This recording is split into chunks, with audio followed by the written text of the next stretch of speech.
Hey guys, welcome into episode 7 of the Find Meaningful Work podcast.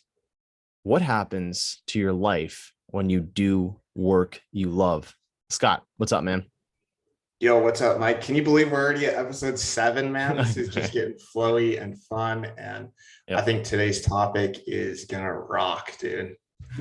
It's going to be fun because I think on the last episode, or maybe it was on episode 5 of when it's time to have a career change, we were talking about what it looks like, what your life looks like when you're doing work that you don't love. And now we want to flip the script. So I think a good question to start off with is how do you even know when you're doing meaningful work, right? I mean, like, what are the indicators for you?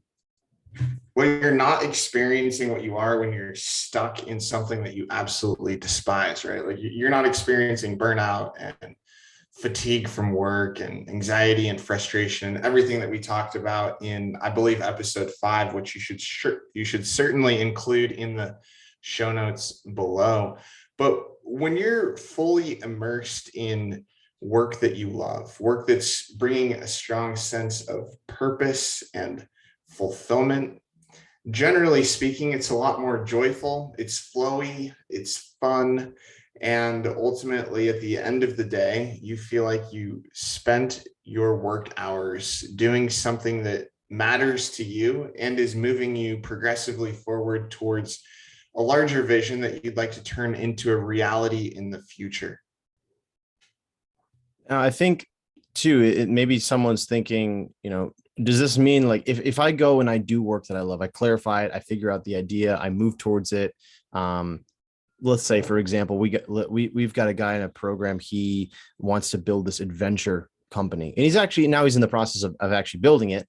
But when he has that, right, and the business is providing with the freedom, the time, the enjoyment of the work, is his life free of challenges? I mean, like, does he handle still? Does he still get stressed, or what does that look like? You know what I mean? Or at least, what does it look like for you, Scott? Sure. Well, the work that I do is in total alignment with my purpose. It's in alignment with the vision that I started to craft over a decade ago. But that doesn't mean that I don't experience frustration and challenges and that I don't, well, I mean, ultimately have to do some work related responsibilities that I don't particularly enjoy. But when I step back and look at what we've built, Mike, and I get to look at how I invest my career and my work hours each week, I can smile because I know that it's what I'm meant to be doing. And at the end of the work week, I get so much fulfillment out of looking at some of the content we've created on our podcasts associated with mindset, psychology, and personal growth, and getting to invest some of my time into writing, which is something that I absolutely love. So when we look at crafting a career that somebody loves, I like to look at the 80-20 principle, the 80-20 rule, and we should be designing our careers around the ability and flexibility, ultimately having the autonomy to spend at least 80% of our time doing work that is fulfilling and inspiring and motivating, which we'll talk about in just a minute here. And then just owning the 20% of tasks and responsibilities that are necessary that maybe you don't love, but have to get done.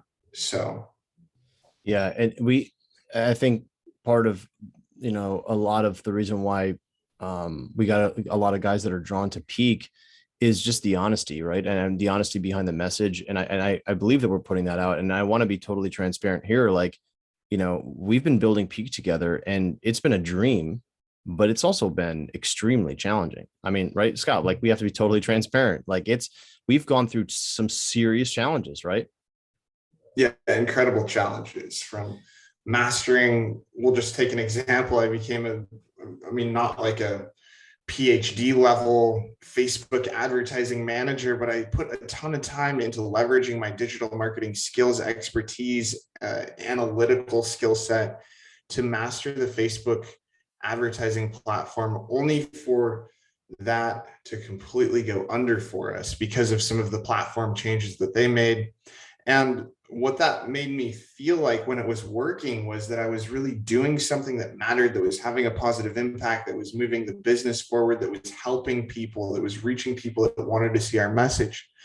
But when you see something like that just completely fold and stop working for you, it can stop you in your tracks and make you feel like you're just spinning your wheels over and over again, doing something that ultimately doesn't matter. Because at the end of our, I guess, Facebook lifespan there, it felt like we were spinning our wheels, right? But I think that whenever someone is presented with this moment in their career or their job or their business, when they realize that something is no longer working, it's ultimately an invitation from the world to pivot and find another way to prosper, another way to succeed, and ultimately continue to drive your vision forward.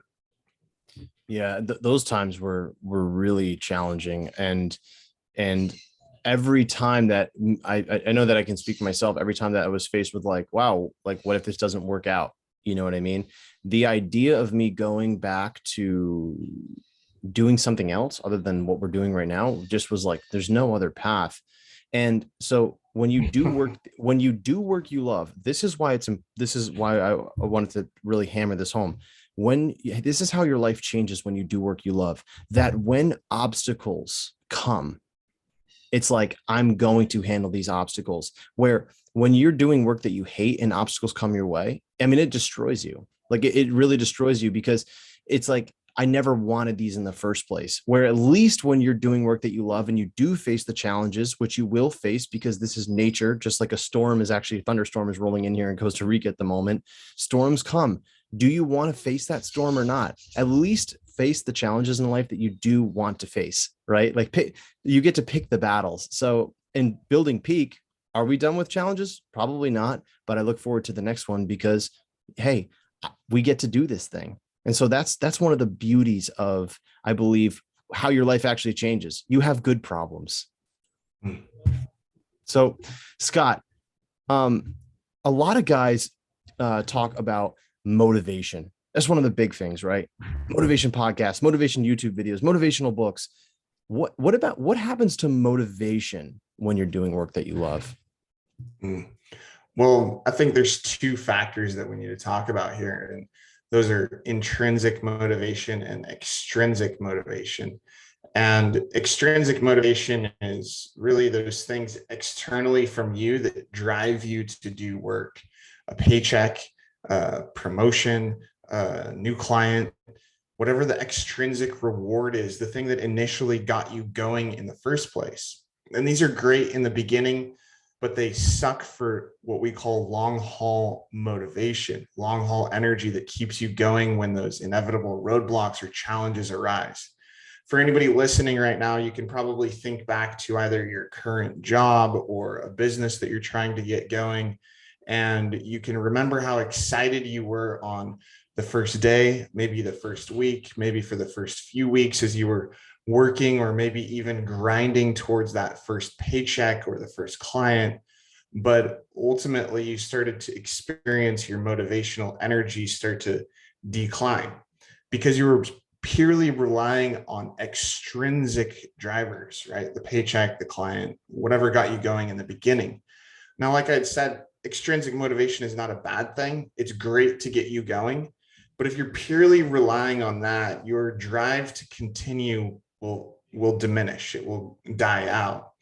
Now, when you're doing work that's fulfilling, work that you love, work that's aligned with your sole purpose, then you're doing the work for more than just those extrinsic rewards. You're doing the work for the sake of the work. The reward that you're experiencing actually becomes the opportunity to show up each day and do the work that you're doing, the opportunity to record a podcast and go through this whole process, not just because we're going to have a certain number of listeners or someone's going to listen to this, but because I love speaking and I love sharing our message and our education and having conversations with you, Mike. And so again, we're talking now about intrinsic motivation being our drive to do the work that we're doing is more purpose driven and others centric, which becomes fuel for the long haul and something that we can rely on when we start experiencing inevitable roadblocks and challenges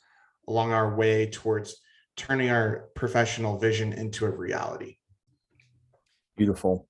And when that's happening, when you're in that place of intrinsic motivation, because this is huge. I was just talking with a guy about that on a call where he was saying, hey, it's I came up with this idea because of the dollar signs. He says, is it bad to think about money?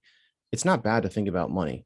If anyone's listening to this right now and you want to be financially independent, right? And maybe for you, that looks like millions of dollars. Maybe for you, that looks like 10K a month. Maybe it's 5K a month. Who's to say what's right or wrong there? You go for what's in alignment for you. But if you're relying on money as the fuel, you're going to burn out, right? It's not strong enough, right? At some point, you've got to get down to the soil and really figure out why am I doing what I'm doing?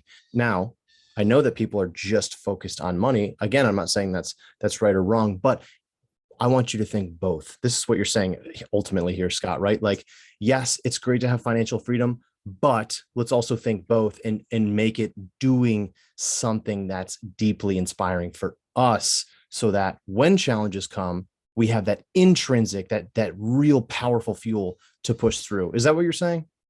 Exactly. Yeah. And I'd start asking yourself the question, what is going to keep me driving after I've fulfilled all my extrinsic goals with said career or business? What is going to keep me driving after I've built $1 million company and achieved financial freedom and all of my external goals are manifested? If we look at the Mark Manson, the guy who wrote the book, The Art of Not Giving a Fuck, he essentially talks about how what looks like an overnight success story for him becoming a New York Times bestseller and becoming a multimillionaire, made him feel like his work was no longer rewarding. I mean, he'd achieved everything financially and externally that he thought that he really wanted that would make him happy. But when he ultimately experienced that, because he was so focused on the extrinsic driver, he didn't have the intrinsic motivation, the intrinsic feeling that what he was doing anymore really mattered. I'm sure that he's tapped back into that because you look at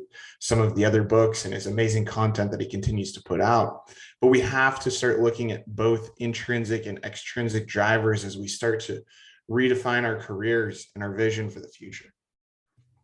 So when someone's in that place where they're in complete alignment with, hey, this is the work that I'm meant to be doing, right? What happens to their financial capacity, relationships, mental health, right? What happens to a man when he's doing the work that he was born to do?